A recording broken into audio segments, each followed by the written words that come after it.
I hear you. Where you been? One video, 2 weeks. Toyota Avalon. What's going on?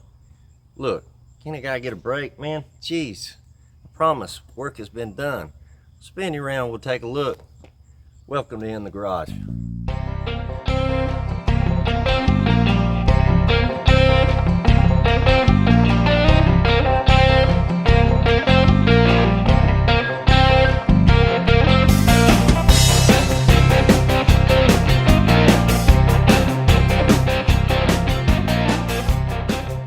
Boom. Told you. I knew you guys would love it. This is temporary. And I know, I can hear it. I can hear it from you in the back right-hand corner, Bob. Why didn't you record it? Guys, I gotta be honest. I had no idea that, this was fixing to take place, I swear. This was just yesterday, and I had a friend come over and take a look at a little issue I ran into, and wham, bam, bang, crash. Here we are. Had no idea it was going to happen. There's three of us over here, and before I knew it, we was lifting this thing up, and just couldn't find a good stopping spot till we had it up in the air. And it was all hands on deck. So, but here we are. Y'all really didn't miss a whole lot. It was somewhat uneventful. The hardest part was actually getting that roller centered in the center of the car. It's just lift up, move over, sit down, lift up, move over, sit down, lift up, move over. It really would have been boring. I swear you didn't miss a whole lot. But this is very, very temporary. We are going to be attempting to move it over to this wood frame, and I've seen people talk about they caught a glimpse of this in previous videos. And, a wood frame, car sitting on top of it, you sitting under the car. Yeah, I swear, guys, this thing's built like an 18th century warship. It is not going anywhere. There's literally 5/8 bolts going all the way through the legs of this thing. Everything pulls on one thing, pushes on the other. This thing is going nowhere. Got the frame out here, got her all covered up. Not 100% sure what I'm gonna do first, which direction I'm gonna go. I do want to show you one thing that I just noticed before I turned the lights off last night. We did do some damage. We went through, let's see if I can find it really quick. Yeah, over here. This piece right here. This thing has studs on the back of it, and it bolts right through here. And we used those holes, which I knew weren't the strongest in the world, but like I said, it was like bang, bang, bang, and we were up in the air. So, but I did pull some damage here. This wanted to navigate yon way, and not a huge deal. The way we'll go about fixing that is we'll do just an exact reverse of what happened. That'll get most all of that out, and then we'll have to tinker with it, to get it in good shape. But like I said, this is going to be our job today, is to get this thing moved from its temporary position onto that wood battleship. All right. Oh, we got our sawhorse up under here. We're going to try to set it down on that, see if we can get this cherry picker out of the way, and then we'll move the cherry picker up the front and do the same thing up there. Don't know how this is gonna work. It's a little bit sketchy out here in the garage by yourself, but we're gonna try. What's the worst can happen?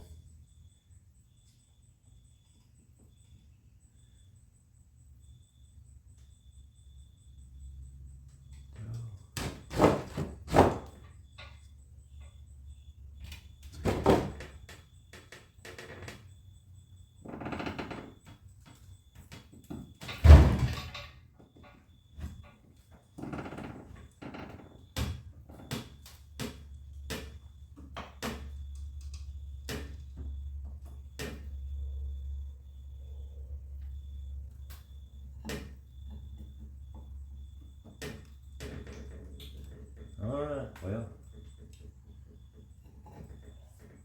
sketchy as piss, but it's sitting there.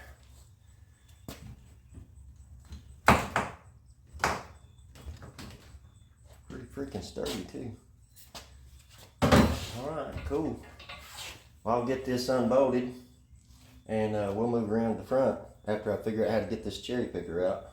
All right, guys, I decided to move the sawhorse to, it goes, you can't see it, there you go. It goes where the shock mounts are. That's probably one of the strongest points in the back of the car. Well, this car, specifically, it's got a little bit of rust. Now, we're going to move around. I'm gonna take this bolt and that bolt out. We're gonna tie the chains and the cherry picker to that. Up here, your hood hinges, this area of your firewall, straight on down to here. That's the strongest point of the car, lifting it from the top. From the bottom, you know, would probably be, you know, up under your footboard firewall where it's pinched and welded together. But get the bolts out of it, find some longer bolts, bolt a chain to it, lift it up. And at that point, I think I'll be able to roll the frame up under it.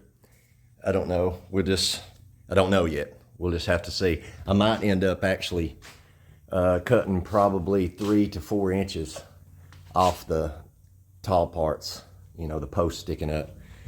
'Cause it turns out I don't need it that high. When I build it, I want it higher than I needed it. That way I can make some adjustment. And but we'll see.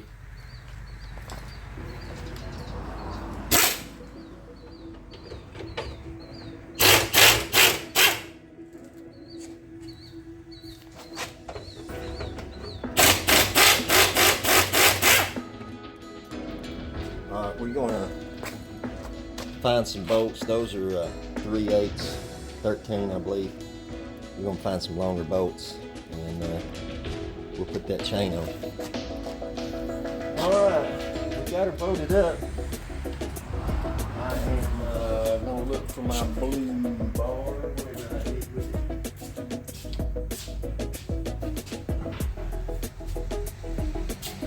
All right. Let's just see. Not for sure. Oh, man.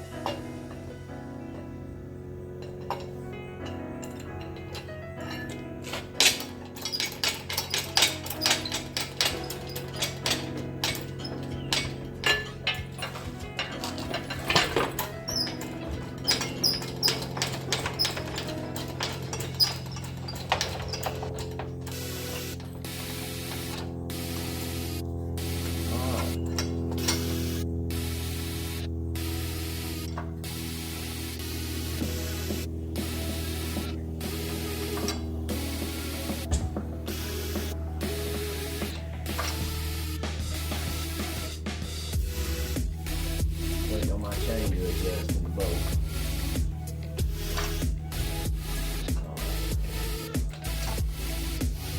Alright. Got it up. Bring you back in just a minute. Alright. This has probably got to be the riskiest, sketchiest thing I've done. But if it works, is it a dumb idea? I don't know. Alright. we got the front end set up just barely on 4x4 blocks. We got weight out here on the edge. We've also got it sitting on the roller, and all the wheels are locked. I've got it strapped off to each side of the garage so it can't move right to left. The only thing it can do is move front to back. So that's the one thing I got to watch. Now, what I'm doing is I've got the cherry picker tied to where the shocks mount, which is the strongest part of the back of the body. But it's a lot of risk, because if anything happens and that car falls, it's going to fall on the lift, which will lift up on this and bust that back glass out. So we're watching that. What I've got to do is lift it 4 more inches. I have to lift it far enough to set a 4x4 on top of this right there, and that will get me up high enough to just roll my cart up under it. So when I get through with this, I'll set it back down on the 4x4 and I'll move everything to the front, lift it up, and then I'll be able to get all of the roller and all that crap out of the way. And it'll be sitting on the sawhorse back here and hanging from the cherry picker in the back. So I'm gonna set you down and we're gonna lift this thing up.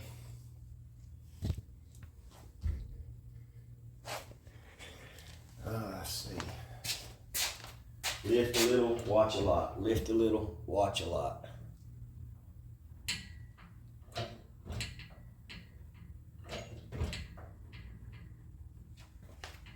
Alright, nothing much room. About one more lift and I should be able to fit a 4x4 up there.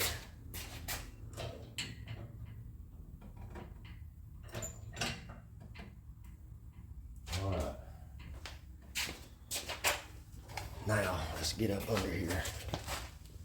Set this 4x4 up here.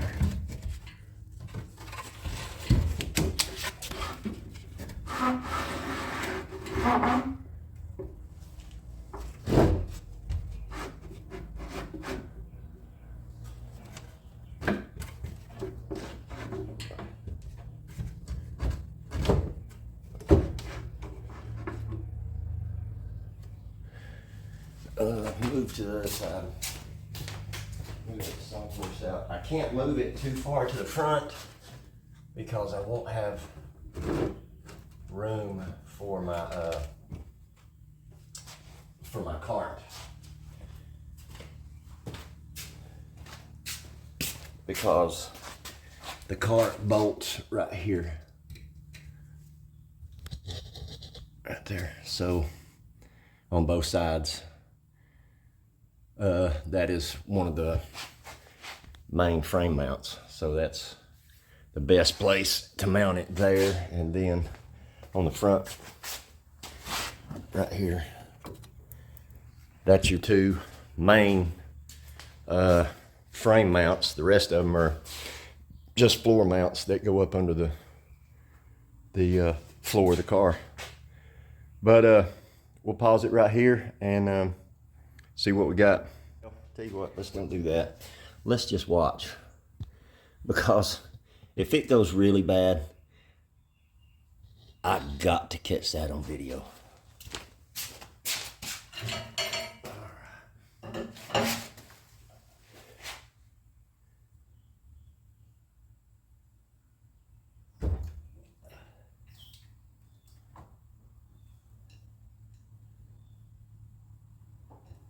Alright, that is all the weight. Now I need to do a quick measurement because I need to make sure that it is in fact high enough. So that's 35 inches. I needed 33.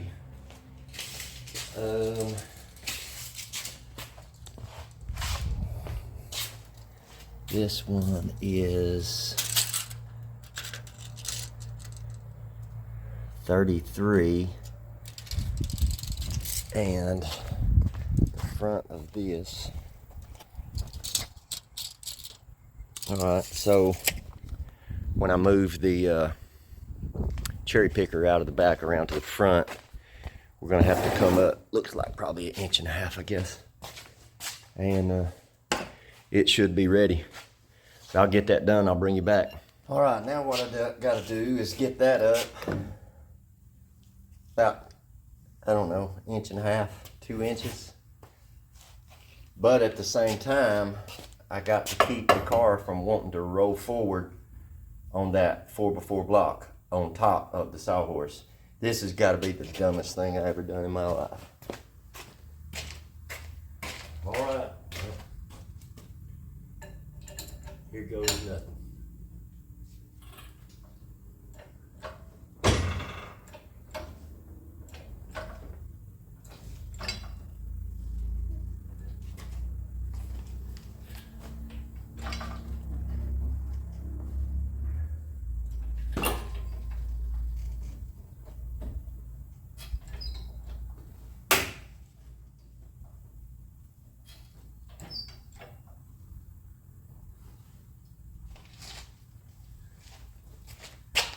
Let's do a quick measurement. See where we're at.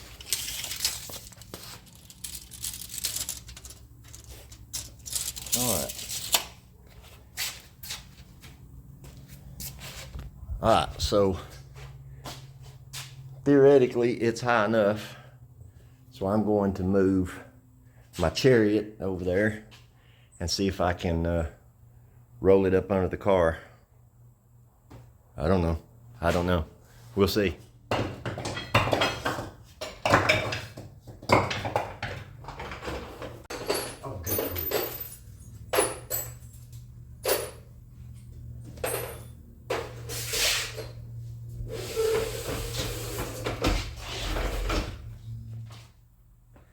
Once again, I have found myself in a predicament. So,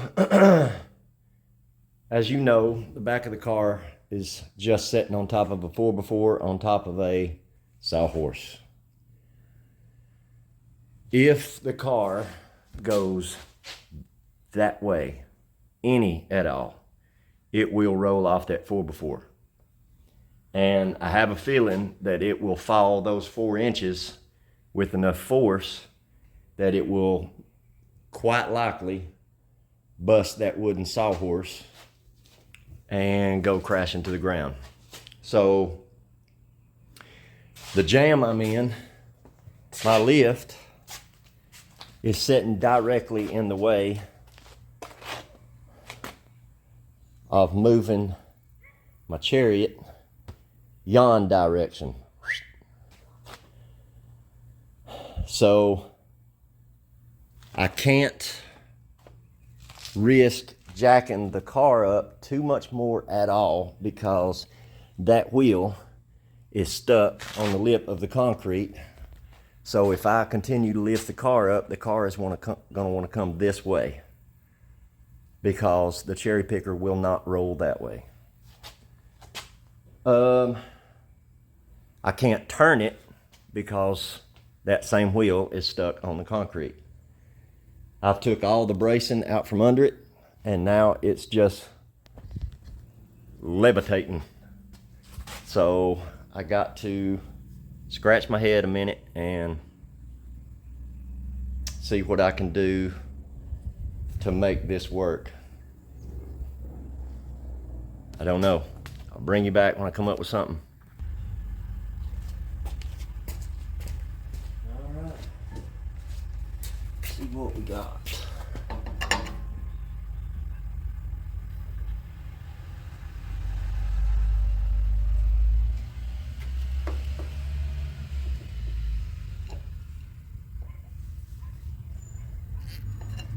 What do you reckon? Let's see where I'm at in the back. I might be able to come forward a little bit to see what we got on the other side.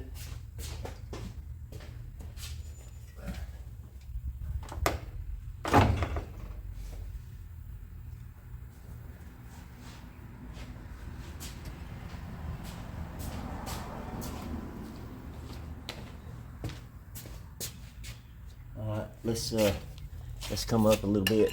Come forward just a touch.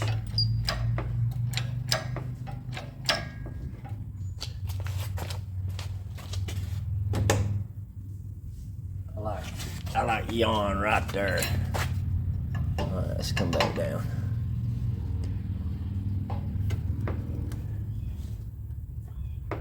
Oh yeah.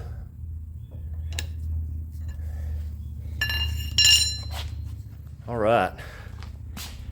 So what I ended up having to do was just brace it up, push the cart as far under the car as I could get it, and then use that 4x4 and shove it up through here and on top of it, laid it back down, and then I had to readjust the cherry picker to get the legs out of the way. It's literally taken me 5 hours to lift this car and get the cart up under it. But you know what I always say, do what you got to do with what you've got to do it with, and that's just the bottom line. This could have went so much worse. It could have been absolutely catastrophic. Could have got hurt. The car could have failed. We just watched and checked and sturdied and moved as good as we could with what we had.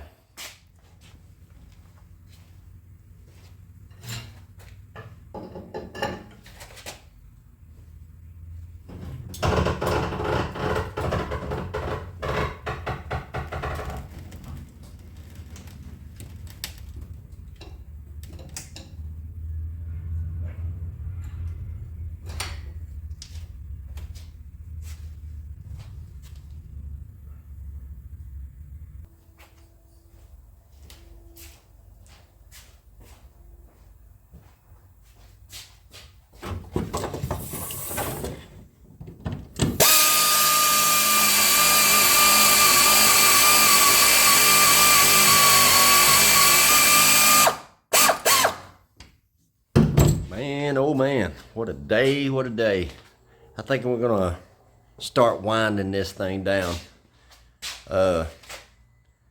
So we got the, let me flip you around. I can do this without dropping it. We got the car fully on the lift finally. Got everything bolted down, got it bolted through the body mounts up here and these body mounts here. Yes sir. Don't tell me this boy don't know how to read a tape measure. But man, it was sketchy. It was sketchy. Man, a fall from this high, it probably would have totaled the car. It would have busted the glass and that's, you know, assuming it didn't fall on me.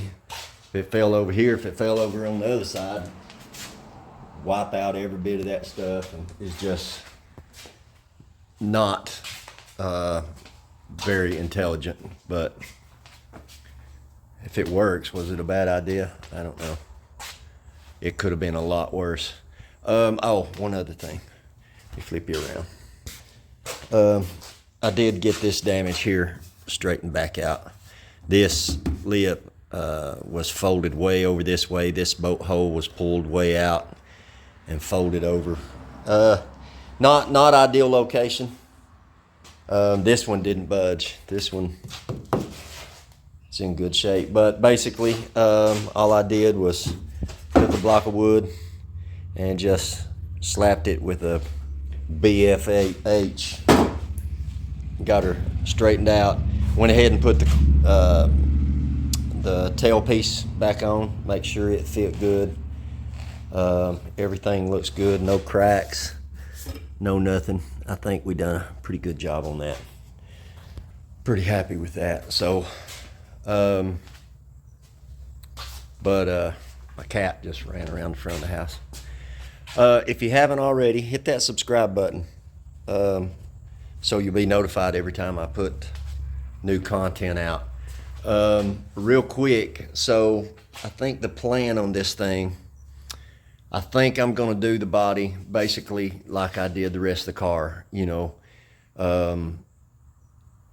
I'd probably do the roof all by itself, because this is going to have to have a full POR treatment. So the rest of it is like, you know, we ran into in some of the past videos. You know, the whole thing may not need 415, so we'll just handle that as we come across it. But I know the roof will, and so the roof will be done by itself, and then we're gonna start on all this stuff here while we're waiting on parts. I'm gonna go ahead and order that floor pan, and I know 2 braces, one over there and one right there, and I'm gonna go ahead and do this floor pan too, and this brace, and this brace right here. You can actually see it moving through there. So that brace and this brace all have to be replaced. Just some odd, you know, things. I've showed it before. I won't show everything. We're gonna cut all this stuff out and patch all this. This one is the one that's got me concerned. I don't have a plan yet as to how I'm gonna fix that. Yeah, so what we'll do is, this will keep me busy pretty much all winter and likely into spring. It depends on how much I can get done. Then we will start on the frame. I'll pull the motor and transmission out, send the motor or the transmission probably to Larry Wright up here in town. His old head, good at transmissions. The engine, I'll pull it out. Probably we'll pull it apart on video, and it's locked up. I didn't put a lot of pressure on it, but you know, I put enough pressure that if it was going to move, it should have moved, and it didn't. So we'll probably do a teardown video on the engine, and then I will send the bits and pieces and parts out to the machine shop and go ahead and get all the check-in Magnaflux and all that stuff done, heads rebuilt. And depending on what they'll charge me, I may have them put the short block together there, and then by then I might change my mind and just build the motor here in the garage. We'll see. But we'll get all that figured out. We're in no hurry for that. But like I said, if you haven't already, hit that subscribe button, hit the like button. It just takes a second, just a second. Just reach down there and hit that thumbs up. If you don't like it, we'll hit the thumbs up twice. Say hey to my new subscribers. We went on a trip here a couple of weeks ago, met some pretty cool people. Chris and Pearl from Oklahoma City, and Todd from, I forgot what city he said he was from, but up in Oregon, and Kiki out in Chicago. Man, I thank a lot. I thank y'all a lot. We're at I think 104 now, so we're growing a little at a time. Share the video, leave me a comment, let me know what you think about it, just how dumb of an idea this was. But till next time, y'all go do some work, man.